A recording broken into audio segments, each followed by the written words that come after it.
एक कंफर्म आया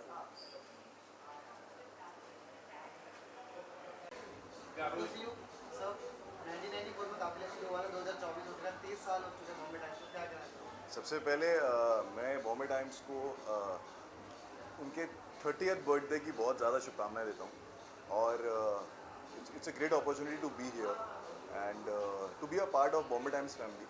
बहुत बार ऐसा होता है कि बीइंग एन एक्टर आप मीडिया एक इज़ द सोर्स जो आपको लोगों तक घर घर तक पहुँचाता है। So I think Bombay time has been a great support and I make sure कि मैं ऐसी मेहनत करता रहूँ और बॉम्बे टाइम का ऐसे रिलेशन अच्छा रहे। But it's a great journey and I wish all the luck and love to Bombay Times for completing 300 years, 3000 years. Thank you so much, sir. Thanks. Sir. यहाँ पे शिमला जी बैग के साथ पोस्ट हो यहाँ पे इनको दे दो इनको अभी आप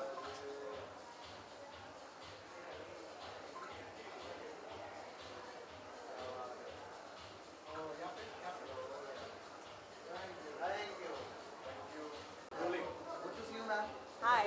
बॉम्बे टाइम्स 30 साल हो चुके इस काफिले को, क्या कहना चाहूँगा बॉम्बे टाइम्स के बारे में?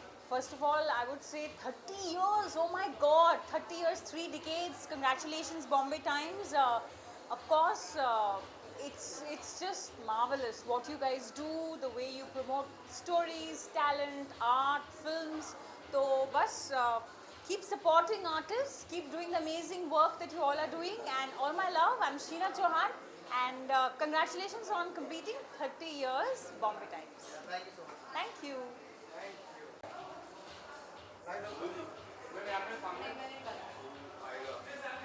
चलेगा पोस्ट मिल जाएगा अरे कैसे नहीं आ रहे बताओ ना। नहीं अच्छा आ रहा है सेंटर में देखते ना यहाँ पे लेफ्ट में यहाँ पे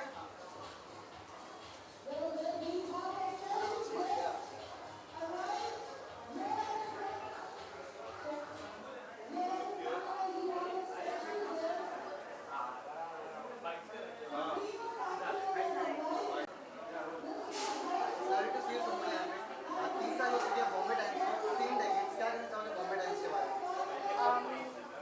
मतलब I think I'm very grateful personally. I think every actor is, every person is, because मतलब it's very important. मैं मेरे को exactly समझ नहीं आ रहा मैं शब्दों में कैसे बोलूँ, but of course Bombay Times has been a part of my life, a very important part of my life, and I'm very grateful and I'm very happy that they've completed 30 years. Sumul एक journey थी जब media की आपकी मिली की journey और एक big boss के बाद की जर्नी और एक शो के बाद की जर्नी, ये 3 जर्नी में अलग अलग मीडियाज में आपने अलग अलग मीडिया से फेस किया। How do you see journey? क्योंकि मैंने काफ़ी क्लोज के अब तो तीनों जर्नी में देखा है। पहले मुझे थोड़ा कम भाव देते थे, अब मुझे बहुत भाव देते हैं। अरे it is true यार। Yes, yes. हाँ जी सॉरी। तो बात करूँ पर्सनली आपकी पर्सनल एक मेमोरीज के बारे में, जब आपने पहली बार अपने आप को किसी पेज पे या फिर किसी मीडिया पेज पे आपने पहली बार देखा तो क्या आपकी फीलिंग्स थे, क्या इमोशंस थे? पहला जब मैंने मेरी लाइफ का पहला इंटरव्यू देखा था तब मुझे ऐसा लगा था कि मैं क्या बोल रही हूँ। मतलब सबसे पहला यही था। उसके बाद फिर मुझे समझ आया कि अच्छा बहुत सोच समझ के बोलना रहता है, ऐसा कुछ होता है। So then I started thinking before speaking and I think वो काफ़ी अच्छा जा रहा है फिलहाल। एक और चीज़ जानना चाहूँगा आपसे, कहीं ना कहीं बिग बॉस भी बहुत सही तरह आप फॉलो कर रही होंगी, तो नहीं कर रही हैं? आप ऐसे कैसे अज्यूम कर सकते हो? थोड़ा बहुत तो कहीं ना कहीं। नहीं। चलो दूसरी सवाल पे आता हूँ, जब पुष्पा 2 को आपने देखी होगी काफ़ी मैं बहुत बोरिंग इंसान हूँ।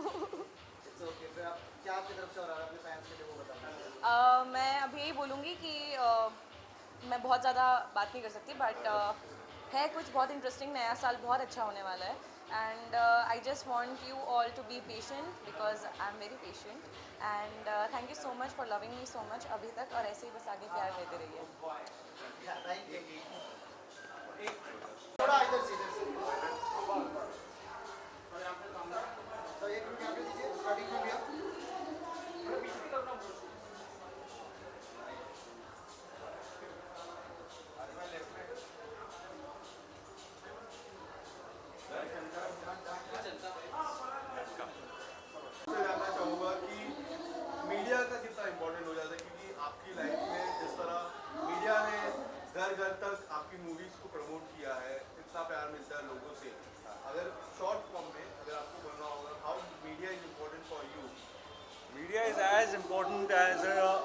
ट्रेन और अ प्लेन, जब हमें अपने काम की जगह से अपने घर जाना होता है तो जाना तो सबको है, लेकिन जो ज़रिया हो वो हमेशा आपके लिए सबसे ज़्यादा इम्पोर्टेंट। जब हम लोग अपने काम से अपने अपने घर जाते हैं, अपने गांव जाते हैं, कैसे जाते हैं?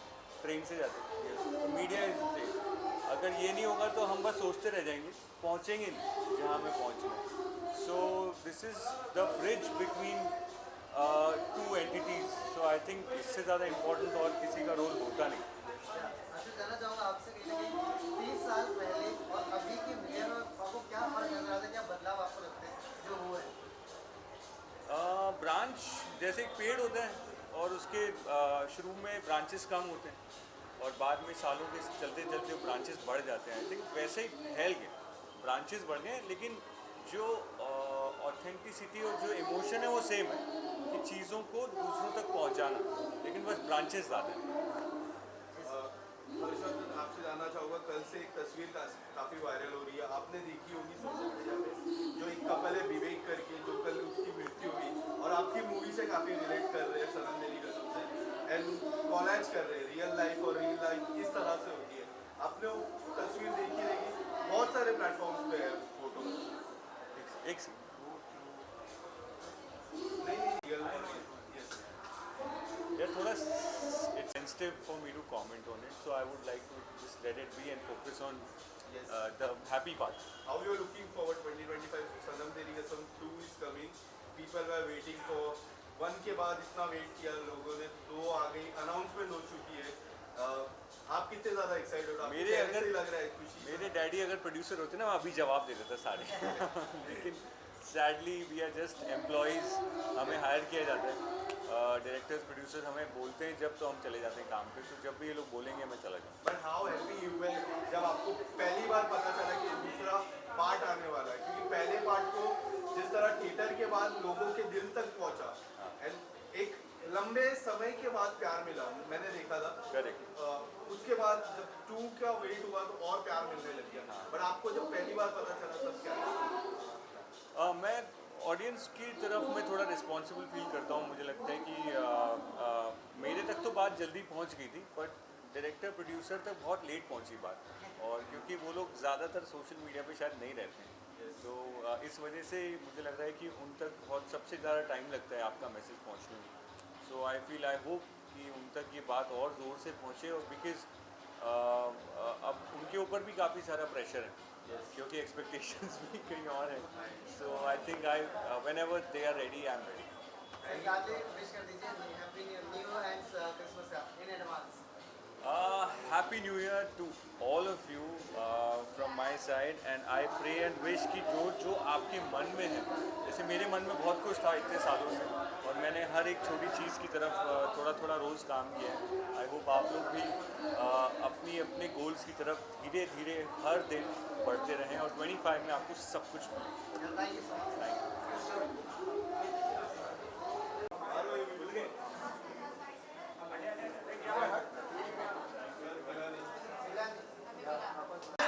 Starting from here. इधर भाई इधर। आज भाई इधर। Thank you.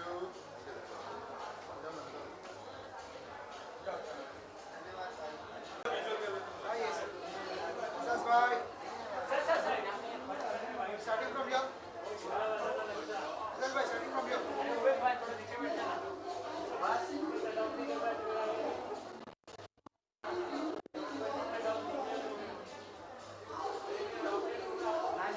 Thank you. बोलिए। Good to see you. Thank you, same here. इस साल 3 decades हो चुके हैं बॉम्बे टाइम्स को इन इंडस्ट्री में आए हो, क्या कहना चाहोगे इसके बारे में? यार बॉम्बे में, मुंबई में हम सबकी सुबह बॉम्बे टाइम से होती है, और बचपन से मुझे याद है, अगर मुझे कुछ जानना है कि मुंबई में क्या चल रहा है या बज़ क्या है, लोग क्या पसंद करते हैं, क्या नापसंद करते हैं, तो मैं बॉम्बे टाइम्स ही पढ़ता था सुबह सुबह। इनफैक्ट मैं एक बात बताना चाहूँगा, सबसे पहले बॉम्बे टाइम्स की जो एनिवर्सरी पार्टी हुई थी, उसमें टेलीविज़न से बहुत कम लोगों को इनवाइट आया था, मैं खुशनसीब था कि मुझे इनवाइट आया था। यॉट पर पार्टी हुई थी, बहुत बहुत मज़ा आया। So I have very very fond memories. क्या बदलाव आपको लगता है मीडिया का जो उस 30 साल पहले या फिर अभी की मीडिया में क्या बदलाव आपको नजर आता है? मुझे लगता है आजकल अच्छी बात है, फ्रीडम ऑफ स्पीच है और सभी मीडिया पर्सन बन सकते हैं। पहले कुछ ही रिपोर्टर्स हुआ करते थे, उन लोगों को हम कभी कभी पर्सनली भी जानते थे, लेकिन अब कोई भी कहीं भी बैठ के हमारे ऊपर विशेष टिप्पणियाँ मार सकता है। लेकिन एक किस्म से ठीक है, क्योंकि हम पब्लिक पर्सनालिटीज़ हैं, हम अपने आप को परोसते हैं कि आप हमें जज करें, हमें पसंद करें तो हम बहुत खुश होते हैं, अगर नापसंद करें तो इम्प्रूवमेंट की गुंजाइश रखते हैं, बस। आपने जिस तरह एटली सर के साथ काम किया 2025 में, ऐसे कौन से साउथ डायरेक्टर है जिसके साथ आप काम करना पसंद? सुकुमारन सिंह के साथ काम करना चाहते हैं और एक दो डायरेक्टर्स हैं जिनका नाम मैं अच्छी तरह नहीं जानता हूँ, लेकिन राजा मौली सर, जिगर ठंडा, डबल एक्स, मैं ना साउथ फिल्म्स की डबिंग करता हूँ। अजीत सर की वॉइस को मैं डब करता हूँ, नागार्जुना सर की वॉइस को मैंने डब किया है और लॉरेंस सर के वॉइस को मैंने डब किया है।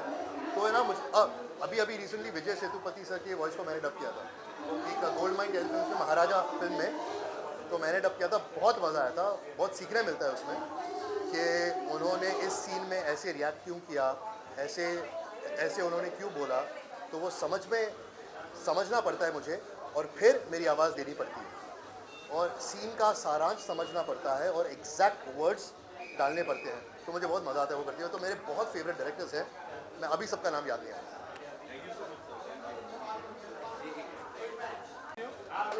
सर एक सवाल मैं जानना चाहूँगा, काफ़ी गंभीर सवाल है जो आप पे एलिगेशंस लगे गए हैं, ब्रेकअप को लेके रिलीजन्स के एलिगेशन लगे, ये एक गंभीर सवाल है। I don't know you are going to answer it और नॉट, बट आपको अगर कुछ टिप्पणी देनी हो या फिर what's your reaction on that? देखिए यार, ऐसा है ना, मैं हमेशा ये एक मिनट,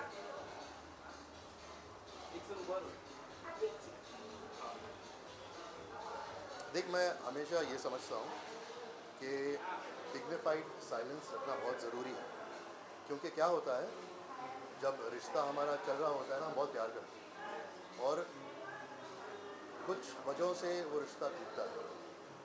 अभी उस रिश्ते के बाद अगर हम उस पर कुछ भी कहें तो ये गुंजाइश रहती है कि हमारे शब्दों को तोड़ मरोड़ के कुछ अलग मतलब दिया जाए।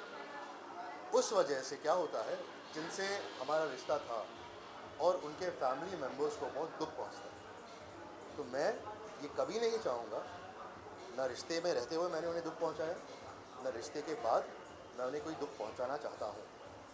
तो इसलिए मैं जनरली डिग्निफाइड साइलेंस मेंटेन रखता हूँ। इस बार क्या हुआ, उन्होंने एक पॉडकास्ट में कुछ कहा, इनफैक्ट